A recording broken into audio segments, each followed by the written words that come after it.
Hey everybody, and welcome back. I'm Rick Fussell and this is the Ingrain Workshop. In today's video, we're going to be picking up from my last video where the supervisor had asked me to build a display cabinet for her for the University of South Florida. She said that she needed a placeholder to put inside the cabinet while they weren't displaying anything.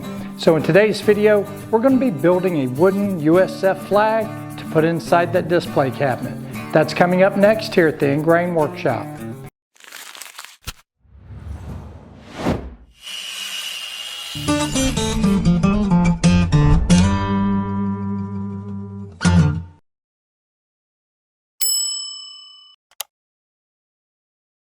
Before I start any flag build, I like to go to a flag calculator that will automatically calculate all the dimensions for me.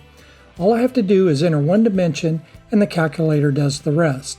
The website is www.omnicalculator.com/other/flag. That should take you to this page. For this project, I need the length of the flag to be at least 12 inches. So with 12 inches entered into the calculator, it gives me a flag width of 6.32 inches and a stripe width of 0.49 inches and a union size of 3.4 by 4.8 inches. I'll sketch the flag out and convert those decimal measurements into imperial measurements. That will be a lot easier to work with in the shop.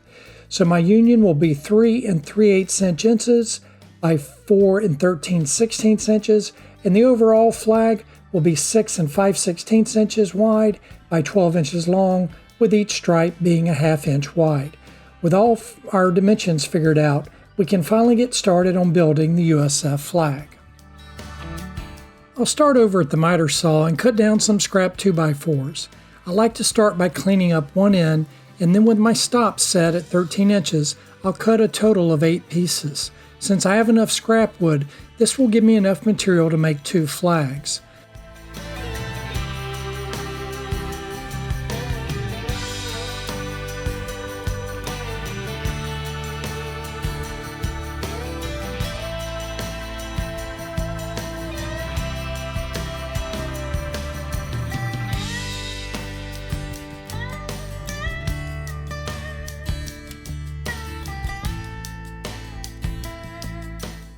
With the 2x4s cut to a rough length, I'll head over to the joiner and square up one face and one edge.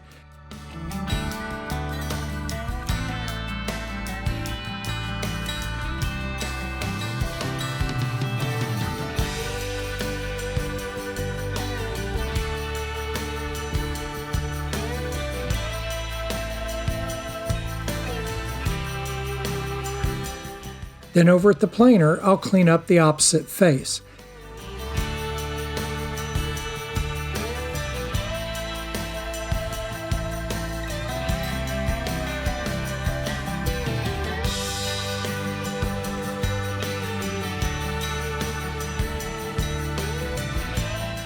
And finally, at the table saw, I'll square up the opposite edge. Now that I've got some nice square stock to work with, it's time to start cutting the stripes.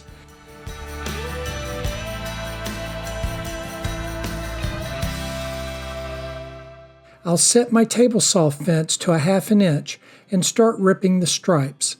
I'll need for the flag. Each flag will require 13 stripes, so I'll need a total of 26 stripes for the 2 flags.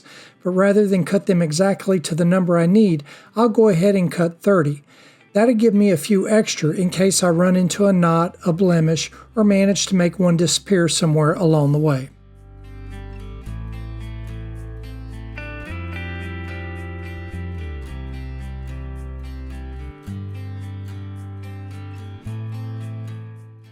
Now it's time for the glue up. I'll use 3 parallel clamps to hold all the stripes together, and for the glue I'm using Titebond 2. Once I have all 13 stripes glued up, I'll tighten down the clamps and clean up any excess glue squeeze out. To make spreading the glue a little easier, I'm going to use an ink roller to apply the glue to each of the stripes. I'll have affiliate links in the video description for the tools and products I'm using throughout this build.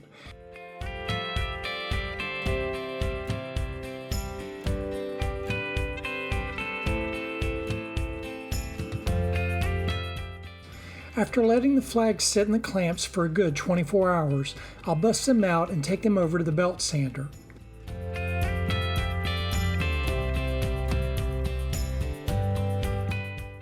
Here, I'll flatten the faces and clean up any remaining glue squeeze out.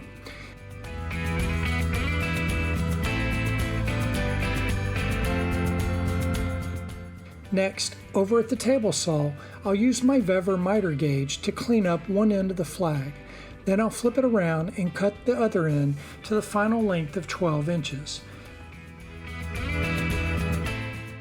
Now it's time to give these flags some waves. I'll lay out my wave locations using a square, spacing the lines roughly 4 to 6 inches. And again, this doesn't have to be perfect. This is the creative part of the build, so just lay out some lines that look good to you.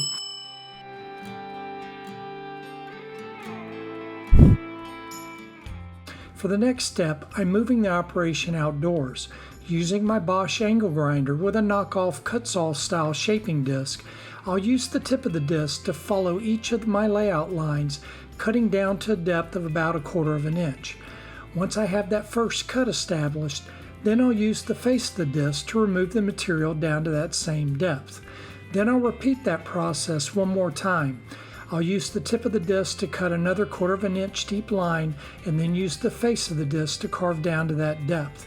By making these two passes, I can create a valley that's roughly 1/2 of an inch deep. I'll repeat the entire process at each of my layout lines until I have all the waves carved into the front of the flag. Once the front is carved, I'll flip the flag over and start working on the back. For the back, I'm just going to carve a 45-degree bevel along the top and both sides of the flag. I'll leave the bottom untouched so the flag can stand upright when it's finished.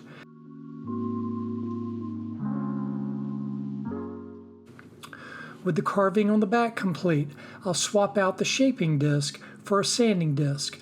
I'll start with 40 grit, then move to 60 grit, and finally 80 grit, working my way through the grits to smooth out both the front waves and the bevels on the back.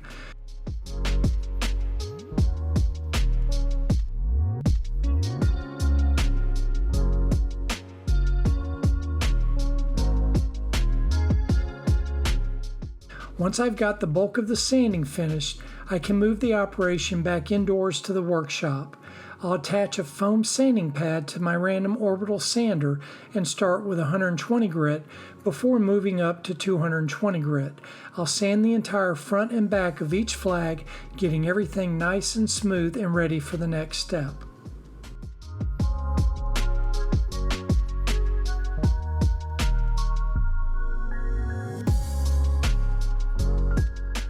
Now it's time to lay out the union.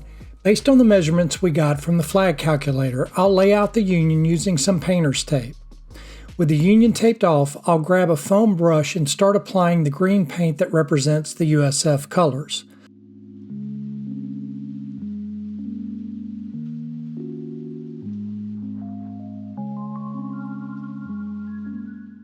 Once the union is dry, I'll tape off the stripes and apply the same green paint to every other stripe, starting and ending with a green stripe. I'll also paint the flat portion along the bottom of the flag green, along with the back of the flag.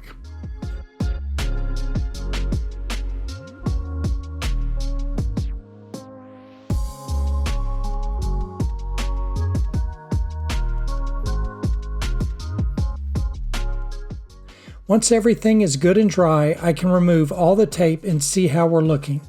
Now it's time to add the USF logo.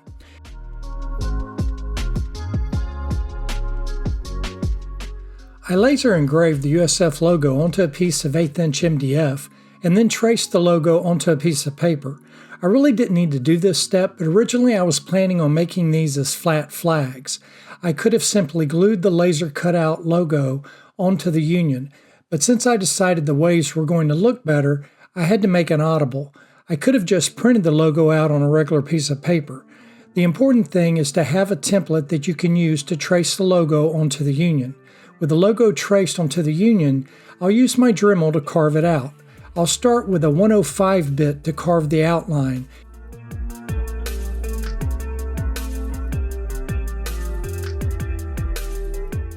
and then switch to a wider 107 bit to hog out the inside of the logo.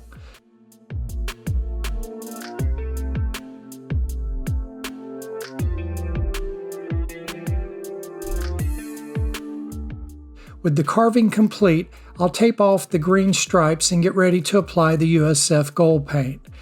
For the logo, I'll use a small paintbrush since there's really no way to tape around all those curves and details.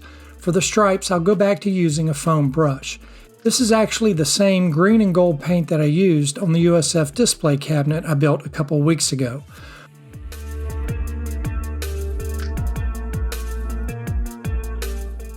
Once the gold paint has dried, I can remove all the tape and do a little cleanup where I had some paint bleed through.